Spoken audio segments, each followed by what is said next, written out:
అభ్యర్థులుగా పోటీ చేస్తున్నటువంటి తెలంగాణ రాజ్యాధికార పార్టీ ఆనిముత్యాలైనటువంటి వడ్డే శివ గారు, మా శంకర్ గారు, జయశంకర్ గారు, అలాగే ఈ జిల్లా అధ్యక్షులుగా ఉన్నటువంటి అంజి గారు, ఈ జిల్లా బాధ్యతలు నిర్వహిస్తున్నటువంటి మదన్ మోహనాచారి గారు, ఇక్కడికి విచ్చేసినటువంటి మా అమ్మలు అక్కలు అందరికి కూడా పేరు పేరున నమస్కారం తెలియజేస్తా ఉన్నా.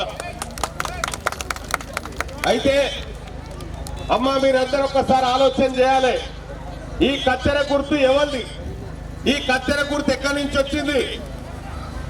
ఇన్ని రోజులు మనం చెయ్యి గుర్తు చూసినాం, కారు గుర్తు చూసినాం, కమలం పువ్వు గుర్తు చూసినాం. మరి కత్తెర గుర్తు ఎక్కడి నుంచి పుట్టింది, ఎందుకు పుట్టింది?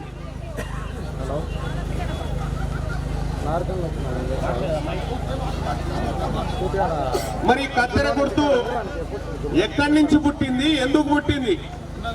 ఇది మంగళోళ్ళ చేతిలో ఉండాల్సిన కత్తెర, ఇది కుర్మోళ్ళు గొర్రెలకు ఉన్ని కత్తిరించే కాడ ఉండాల్సిన కత్తెర, ఇది మన కౌసలోళ్ళ చేతిలో ఉండాల్సిన కత్తెర, ఇది మన మేరోళ్ళ చేతిలో ఉండాల్సిన కత్తెర, మన బీసీలు మన సూదరోళ్ళ చేతిలో ఉండాల్సిన కత్తెర ఇలా కీడికి ఎందుకు వచ్చింది, ఈ నాగర్ కర్నూలుకి ఎందుకు వచ్చింది అనేది ఒక్కసారి చెప్తా, బాగా అర్థం చేసుకోండి.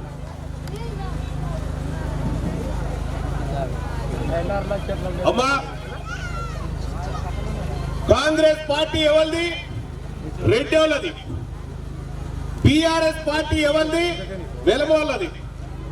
బీజేపీ పార్టీ ఎవరిది? బాపనోళ్ళది. వాళ్ళందరికీ ఒక్కొక్క పార్టీ ఉంది. మన సూదరాలకు, మన బీసీలకు, మన వడ్డెరాలకు, మన ముదిరాజులకు, మన యాదవులకు, మన మున్నూరు కాపులకు, మన రజకులకు, మన నాయి బ్రాహ్మణులకు, మన విశ్వ బ్రాహ్మణులకు మనకు ఒక్క పార్టీ లేకుండే ఇన్ని రోజులు మనకు పార్టీ లేకుండే. ఇవాళ మనం అందరం కలిసి ఒక పార్టీ పెట్టుకున్నాము. మా ఓట్లు మేము వేసుకుంటాం రా, ఇంకెన్ని రోజులు మీకు వెయ్యాలరా అని చెప్పి తెలంగాణ రాజ్యాధికార పార్టీ అని పార్టీ తీసుకొచ్చి, ఆ పార్టీకి కత్తెర గుర్తయితే బాగుంటది, మా అమ్మలక్కల చేతుల్లో ఉంటది, మా మేరన్న చేతిలో ఉంటది అని చెప్పి కత్తెర గుర్తు. అరే రారా బుజ్జి, పైకి రారా బుజ్జి. కత్తెర గుర్తు అయితే బాగుంటది అనేటువంటి ఉద్దేశంతో ఈ కత్తెర గుర్తును తీసుకొచ్చినాం అమ్మ. ఇక రేపు పొద్దుగాలు వస్తాడు, కారు గుర్తు ఆయన వస్తాడు, చెయ్యి గుర్తు ఆయన వస్తాడు మీ దగ్గరికి, ఇంకో గుర్తు ఆయన వస్తాడు. వచ్చి ఏమంటాడు, మీకు పైసలు ఇస్తాం, మీకు మందు దాపిస్తాం అని ఒక ఆయన చెప్తాడు, ఒక ఆయన ఇల్లు కట్టిస్తా అని చెప్తాడు, ఇంకొక ఆయన మీకు గొర్రెలు ఇప్పిస్తా, బర్రెలు ఇప్పిస్తా, లోన్లు ఇస్తా, ఉద్యోగాలు ఇస్తా అని చెప్తాడు. అమ్మా, నేను ఒక మాట చెప్తున్నా తల్లి, ఇవాళ ఎవరా అదరా వదిలే, పిల్లలు అన్నప్పుడు ఆడుకోరా, ఏం కాదు, పిల్లలు అన్నప్పుడు గట్టిగా ఉంటారు అమ్మా. అయితే వీళ్ళందరూ వచ్చి ఇస్తా అంటారమ్మా. ఒక్క మాట చెప్తున్నా, ఇవాళ బయట పడ్డది అమ్మా, మన పిల్లలు, మన సూదరుల పిల్లలు సర్కారు బడికి పోతారు కదా, ఆడపిల్లలు పోతే ఆడపిల్లలకు సర్కారు ఏం చేస్తుందంటే, పిల్లలు యుక్త వయసుకు వచ్చిన తర్వాత పెద్ద మనిషి అవుతారు, కొద్దిగా వాళ్ళకి మంతు ప్రాబ్లం ఉంటది కదా, కేంద్ర ప్రభుత్వం ఆ ఆడబిడ్డలకు శానిటరీ నాప్కిన్స్ ఇవ్వాలి, శానిటరీ ప్యాడ్స్ ఇవ్వాలని పెడితే ఈ రేవంత్ రెడ్డి ఇదే కేసీఆర్ కలిసి మన ఆడబిడ్డల అంటుముట్టుల పైసలు 71 కోట్లు తిన్నారమ్మా. వీళ్ళు తిన్నారు ఈ దొంగలు. ఇవాళ మన తల్లులకు రావాల్సినటువంటి పెన్షన్ పైసలు తిన్నారమ్మా ఈ దొంగలు. మన పెన్షన్ పైసలు తిన్నారు, మన బడి పొరగాల బల్పాల పైసలు తిన్నారు, మన దవాఖాన్ల పైసలు తిన్నారు, మన సూది మందు పైసలు తిన్నారు. ఈ దొంగల ముఠ అంతా కలిసి మన సొమ్ము మీద ఎగబడి తింటా ఉంటే, అరే ఇంకెన్ని రోజులు తింటారా పందికొక్కులు లెక్క, మా గుర్తు మాకు కావాలి, మా జెండా మాకు కావాలని ఇవాళ మన బీసీల కోసం జెండా తీసుకొచ్చినామమ్మా. మన ఎస్సీల కోసం, మన ఎస్టీ, మన మైనార్టీల కోసం జెండా తీసుకొచ్చినాం అమ్మా. నేను ఒక మాట చెప్తా ఉన్నా, రేపు పొద్దుగాల టీఆర్ఎస్ పార్టీ ఆయన వస్తాడు, కారు గుర్తోడు వచ్చి ఓటేయమంటాడు మిమ్మల్ని. ఒక్కటే మాట చెప్పు, అరే నా ఆడబిడ్డల బాత్రూంలో పైసలు ఎందుకు తిన్నవరా అని అడుగుగాను. ఇలా ఒక్కసారి సర్కార్ బళ్ళల్లో బాత్రూమ్ పయకాలు కట్టి మరి పైసలు ఇస్తే అమ్మా, సర్కార్ బళ్ళల్లో ఎదిగిన ఆడపిల్లలు ఉంటారు, జర బాత్రూమ్ సపరేట్గా ఉండాలి, వాళ్ళకు మంచిగా ఉండాలని చెప్పి ఒక బాత్రూమ్ కట్టి రాని పైసలు ఇస్తే 100 కోట్ల రూపాయలు వీళ్ళిద్దరు పంచుకొని తిన్నారు. 100 కోట్లు బాత్రూంలో పైసలు తిన్నారు మన ఆడపిల్లలు. బాత్రూంలో పైసలు ఏ పైసలు విడిచిపెట్టలే. భర్త చనిపోయి ఒంటరిగా బతికేటువంటి ఆడబిడ్డ ఉంటే ఆ ఆడబిడ్డ భర్త లేని ఒంటరి మహిళ ఆడబిడ్డ పింఛన్ పైసలు తిన్న దొంగలు రేపు పొద్దుగాల మీ దగ్గరికి కోటర్ సీసా పట్టుకొని వస్తారు. రేపు పొద్దుగాల మీ దగ్గరికి 1000 రూపాయలు తీసుకొని వస్తాడు, 2000 తీసుకొని వస్తాడు. ఏమని నాకు ఓటేయరని చెప్తాడు. అమ్మా ఒక మాట చెప్పండి అమ్మా, ఇవాళ మనమంతా ఓట్లు మనవి, ఈ రాజ్యం మనది, కానీ పెత్తనం వాళ్ళ దగ్గర ఉంది. నేను చెప్తా ఉన్నా, ఇక్కడ నా 2 అభ్యర్థులు ఉన్నారు, ఇక్కడ శివ ఉన్నాడు, మా శంకర్ ఉన్నాడు. నేను ఒక మాట చెప్తా ఉన్నా, అమ్మా మీరందరూ చూడండి, నా వాళ్ళకు రెడ్డోళ్ళ ఓట్లు వద్దు, కానీ రెడ్డోళ్ళారా నేను చెప్తా ఉన్నా, మరి నా వాళ్ళ ఓట్లతో నువ్వు చెప్పు ఈ మాట. ఈడున్న నా సుధరాల ఓట్లు వద్దని చెప్పు. చెప్పారమ్మా, చెప్పారా? చెప్పారు. ఎందుకు చెప్పారంటే ఆ మాట చెప్పరు, కానీ నేను చెప్తా ఉన్నాం. ఇవాళ నా తల్లి, నా ఒంటరి ఆడబిడ్డలకు, నా ఒంటరి కుటుంబాలకు ఇలా బండలు దొరుకుతలేవు. బండలు లేకుండా వలస పోయి ఉపాధి కోసం బయటికి పోయి బతుకుతా ఉన్నారు ఈ పాలమూరు బిడ్డలు. ఇవాళ వీళ్ళకి ఇయ్యాలంట కాంట్రాక్ట్లు, ఇలా ఒంటరి బిడ్డలకు కాంట్రాక్ట్లు లేవు, ఏమీ లేవు, అందరూ వాళ్ళే మర్చుకొని తింటా ఉన్నారు. అందుకోసమే అమ్మా అక్క ఒక్కసారి ఆలోచన చేయండి.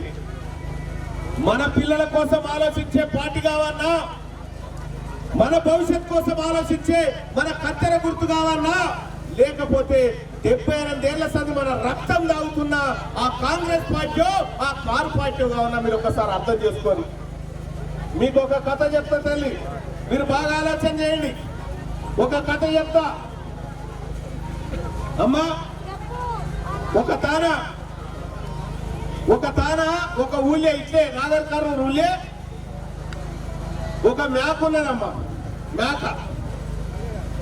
ఒక మేక ఉంటే అడవిలోకి, ఇదే అచ్చంపేట అడవిలో ఒక పులి ఉన్నది. మళ్ళా ఆ పులికి బాగా ఆకలి అవుతుంటే ఆడంగా నక్క పోతుంటే నక్కను పిలిచి చెప్పింది, ఏ నక్క, ఆ నాగర్ కర్నూలు కాడ మేక ఉన్నది, ఆ మేకను పట్టుకొస్తేనే మంచిది, నువ్వు లేకపోతే నిన్నే తింటా అని చెప్పిందట నక్కకు పులి. ఓమో నన్ను తింటే ఎట్లా సార్, నేను ఈ ఊళ్ళో పోయి నాగర్ కర్నూలు ఊళ్ళో పోయి నేను మేకను పట్టుకొస్తాను. నక్క వచ్చింది మెల్లగా. నక్క రాగానే మేక కలిసింది. మేక కలిసి ఏమంటుంది, నక్క నిన్ను అడవికి రాజు చేస్తాడట పులి, నిన్ను రమ్మంటుండే అని మేకకు చెప్పిండు. మరి అక్కడ నేనెందుకు రాజు అవుతారా, నేను మేకను కదా, అడవికి పులి ఉండాలి కదా రాజు, నన్ను చేస్తా అంటుండే ఎందుకంటే శాతనైతే లేదట రాజుకు, నిన్నే చేస్తాడట. ఇక అచ్చంపేట అడవికి నిన్నే చేస్తాడట, నల్లమల్ల అడవికి నిన్నే పులిని చేస్తాడట, సింహాన్ని చేస్తాడట, రమ్మంటుడు రాజుని చేస్తాడు అని చెప్పిండు. నిజమే నమ్మింది మేక. నిజంగానే ఆ పులి నన్ను రాజుని చేస్తుందేమో అని మెల్లగా ఇట్లా పడిపోయింది అడవికి. పోయేవారికల్లా వాడు ఏం చేసిండు, పులి తడక్కున మేక మీద దుంకి దాని చెవులు కొరికేసిండు. మేక చెవులు కొరికేసిండు. కొరికేగానే మేక భయపడి ఉరుకుతా ఉన్నది.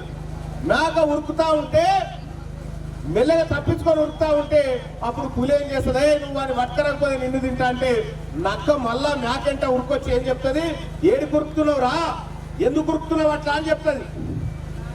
ఏడు కురుకుతున్నావు రా అని చెప్తే, అరే నన్ను రాజుని చేస్తాను, ఇటు తీసుకొచ్చి నా చెవులు కొరక పెడతావురా అని చెప్పి మేక నక్కను తిడుతుంటది.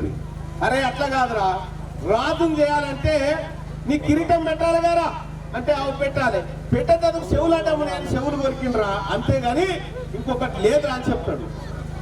మరి నిజమే కావచ్చు అని ఆయనతో మళ్ళా పోతుంది మేక నమ్మి. మళ్ళా పోయేసరికి వీడు ముంగడి దిక్కు నిలబడితే చెవులు కొరికిందని వెనక దిక్కు నిలబడుతుంది మేక.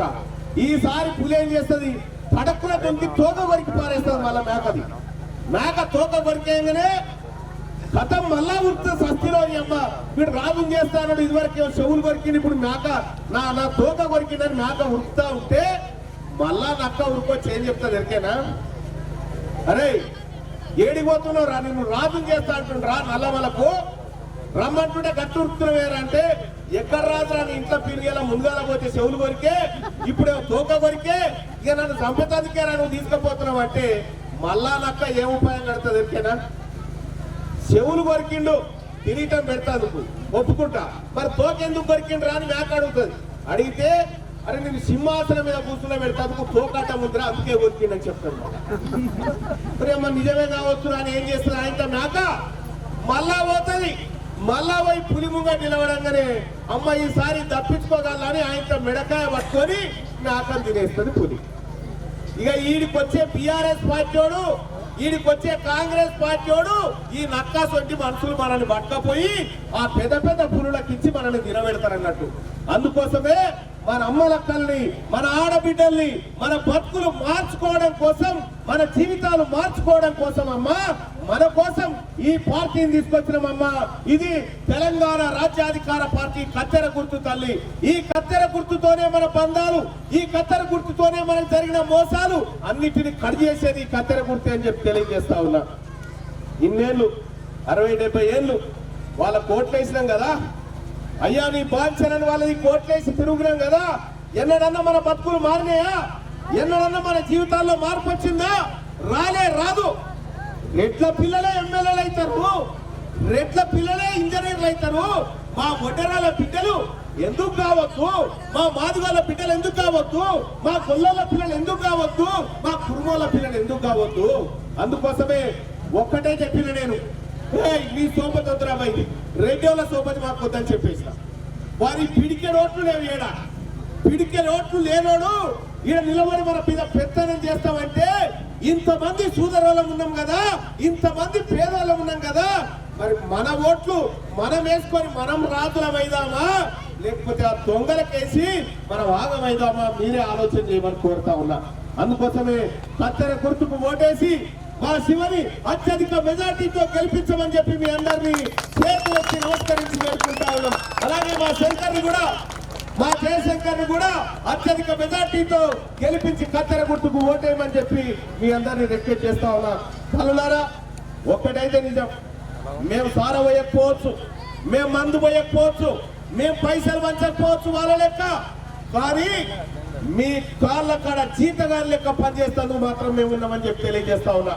అందుకోసమే మీరందరూ కూడా మా అభ్యర్థులను గెలిపించాల్సిందిగా కోరుకుంటూ, జై టి